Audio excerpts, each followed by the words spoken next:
মহান আল্লাহ তাআলা ব্যবসাকে হালাল করেছেন আর সুদকে করেছেন হারাম। ইসলামী অর্থনীতি জীবিকা নির্বাহে বা উপার্জনে হালাল নির্ধারণ, অনুসরণ ও হারাম থেকে দূরে থাকা আবশ্যক। প্রত্যেকটা মুসলমানের জীবনধারার জন্য, জীবিকা ও উৎপাদনের জন্য আল্লাহ তাআলা নির্দেশনা ও রাসূল সাল্লাল্লাহু আলাইহি সাল্লামের আদর্শে আলোকে নির্ধারিত। এ কথাটি সর্বজন স্বীকৃত। বৈধভাবে জীবিকা উপার্জনের অন্যতম উপায় মাধ্যম, এই কথাটি সর্বজন স্বীকৃত মাধ্যম হলো ব্যবসা বাণিজ্য। ইসলাম ধর্মে উদ্যোক্তা হওয়াকে উৎসাহিত করা হয়েছে।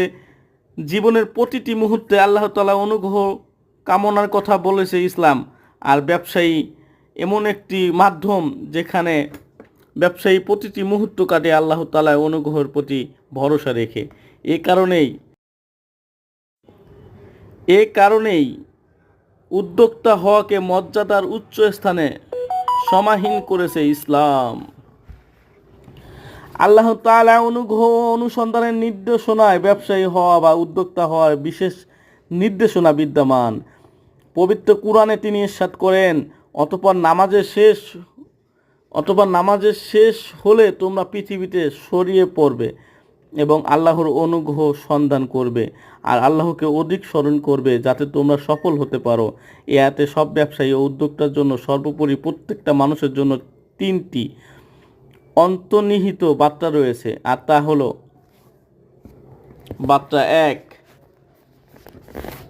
নামাজ আদায় করা প্রভুর ইবাদত সর্বাগ্যে। আপনি যাই করুন না কেন পার্থিব জীবনে সর্বাগ্যে মহান স্রষ্টার ইবাদত পালন করতে হবে। অতএব বাকি সব। ইসলাম চিন্তাবিদ শায়েখ আলী ইবনে আল কাসিম তার এক বক্তৃতায় বলেছেন, প্রত্যেক মুমিন মুসলমান দৈনন্দিন জীবনের সর্বপ্রথম কাজ হলো 5 ওয়াক্ত নামাজ আদায় করা। দ্বিতীয় কাজ হলো জীবিকা নির্বাহের জন্য হালাল উপার্জন অবলম্বন করা। নামাজ আদায় করার ফাঁকে ফাঁকে কাজ করতে হবে। কাজ করার ফাঁকে ফাঁকে নামাজ আদায় করা উচিত নয়।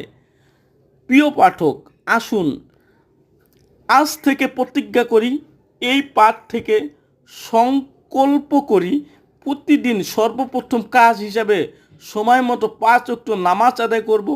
নামাজ আদায় করার ফাঁকে ফাঁকে জীবিকা নির্বাহের জন্য কাজ করব। কাজ করার ফাঁকে ফাঁকে নামাজ আদায় করা শয়তানি ও অভ্যাস ও মানসিকতা ত্যাগ করব ইনশাআল্লাহ। দ্বিতীয় বার্তা, আল্লাহ তাআলা অনুগ্রহ সন্ধানের জন্য জমিনে ছড়িয়ে পড়া এই আয়াতের। আসসালামু আলাইকুম ওয়া রাহমাতুল্লাহি ওয়া বারাকাতুহু।